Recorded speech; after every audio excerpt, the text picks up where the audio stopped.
We are here at M&B Machine to find out what's so cool about manufacturing. There's a lot of different manufacturing trades and different type of machine shops. This shop's more of a job shop, and we're slowly starting to get into some production work. What a job shop is if someone comes in off the street and says, hey, we need this one part done, you know, we can do that. Where a production shop's meant for making thousands of parts. But there's also mold shops and die shops, and there's maintenance shops. There's a lot of different types of manufacturing for machinists.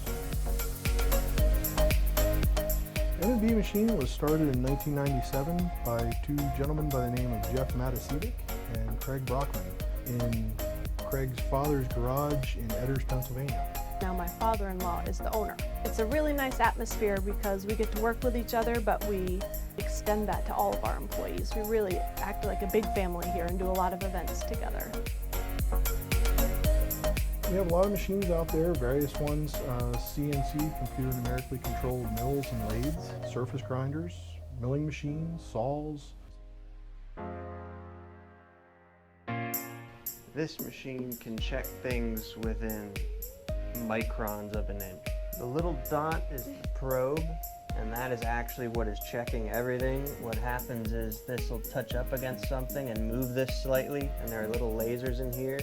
Every time that little ruby tip touches, it sets the lasers off slightly and it beeps. Every beep you hear is a measurement. That lets you know it's done. In case I'm in the other room, I hear that. You gotta have a little fun while you're at work. Being able to make anything I really want to. I mean, the joys of this job is everything revolves around a machinist in this world, whether it's making the tool, making the part, making the tool that makes the part. To me, the coolest part is the fact that we can make parts within thousandths of an inch repeatedly. Constantly amazed at the talent that we have here and really looking forward to what we can do with it in the future. Thank you to the people at M&B Machine for helping us find out what's so cool about manufacturing.